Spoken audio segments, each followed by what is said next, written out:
6. Les ténèbres qu'il ressent réellement dans son cœur et qu'il perçoit comme une nuit obscure.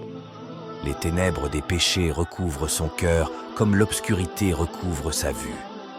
L'obéissance à Allah est lumière et la désobéissance ténèbres.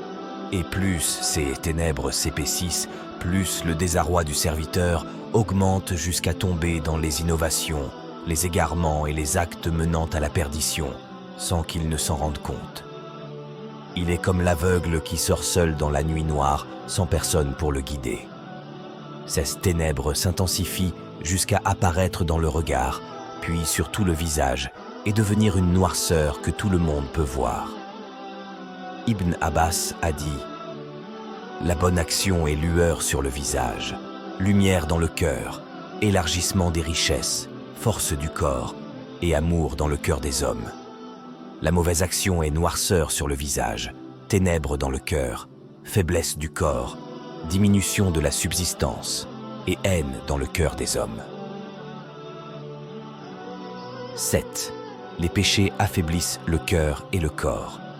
L'affaiblissement du cœur est une chose évidente, et il ne cesse de s'affaiblir jusqu'à ce que la vie le quitte complètement.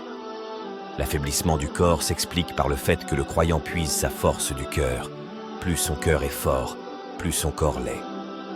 Quant au dépravé, même s'il est fort physiquement, il est pris de faiblesse dès lors que le besoin s'en ressent.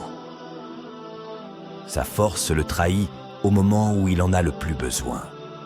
Médite sur la manière dont la force des Byzantins et Perses les a trahis au moment où ils en avaient le plus besoin, et comment les croyants les ont vaincus grâce à la force de leur corps et de leur cœur.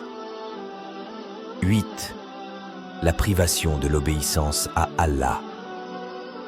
S'il n'y avait comme conséquence au péché que le fait qu'il empêche l'obéissance à Allah, ce serait suffisant. Le péché est un obstacle sur le chemin de l'obéissance. Il obstrue son chemin une première fois, puis une deuxième, puis une troisième, et ainsi de suite.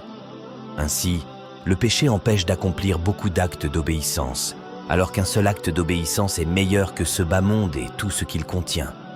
Le pécheur est semblable à celui qui a mangé un aliment provoquant chez lui une longue maladie, l'empêchant de manger nombre de mets bien meilleurs que celui qui l'a rendu malade. Qu'Allah nous vienne en aide. 9. Les péchés écourtent l'existence et en anéantissent inévitablement la bénédiction. Ainsi, tout comme la bonté prolonge l'existence, la dépravation l'écourte. Les gens ont divergé à ce sujet. Un premier groupe a été d'avis que l'écourtement de l'existence de l'homme désignait la disparition et l'anéantissement de la bénédiction de son existence. C'est là une vérité et c'est une des conséquences des péchés. Un autre groupe a été d'avis que cet écourtement était réel, de la même manière que les richesses sont restreintes. Ainsi, Allah a établi plusieurs moyens d'obtenir la bénédiction des richesses qui les développent et les augmentent, et de même il existe des moyens d'obtenir la bénédiction dans l'existence qui l'augmente et la prolonge. Ils ont argumenté en disant que rien n'interdit que des causes prolongent l'existence, de même que d'autres l'écourtent. Les richesses et l'existence, le bonheur et le malheur, la santé et la maladie, la richesse et la pauvreté, même s'ils sont prédestinés par le Seigneur, 8, il prédestine ce qu'elle veut en fonction de causes dont il a établi qu'elles entraînent des conséquences et implications. Un autre groupe encore a été d'avis que la conséquence du péché dans l'anéantissement de l'existence désigne le fait que la vie réelle est celle du cœur. C'est pourquoi Allah, 3, a désigné le mécréant comme étant mort et non vivant, comme Allah, 3, dit « Amwatu gairu ahya » ils sont morts et non vivants.